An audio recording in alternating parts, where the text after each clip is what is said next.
ரீமேக்னா இப்படி இருக்கணும். கேட்டுக்க.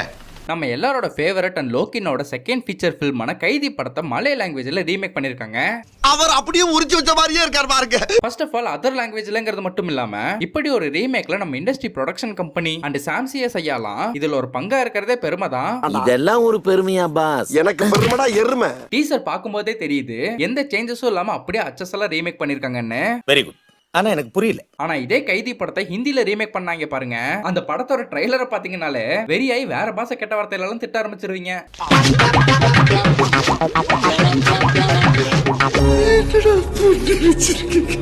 ஏன்னா கைதி படத்தோட ரீமேக்ல போய் கசமுசா சாங்க சொருங்குனீங்க பாத்தீங்களா, அங்க நிக்கிறீங்கடா நீங்க.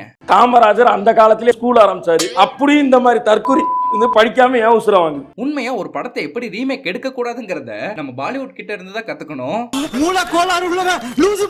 ஏன்னா இது மொத தடவை இல்ல, இதுக்கு முன்னாடி ராட்சசனே இவங்க விட்டு வைக்கல. நாசமா போயிருவீங்கடா. அதை ரீமேக் பண்ணி ஹீரோ ஹீரோயின்ஸ ஃபாரின்ல ரொமான்ஸ் பண்ண விட்டாங்க தெரியுமா? உன்னை எல்லாம் அமன கட்டையா விட்டு நாயை விட்டு கடிக்க வேணும்டா. கைதி படம் ரிலீஸ் ஆகுறப்போ நான் அதை கண்டுக்காம பிகில் படத்துக்கு போய் கோமாளி ஆயிட்டேன். நீங்க கலட்டி அடிக்கிறதுக்கு பதிலா நானே எடுத்து கொடுக்குறேன்.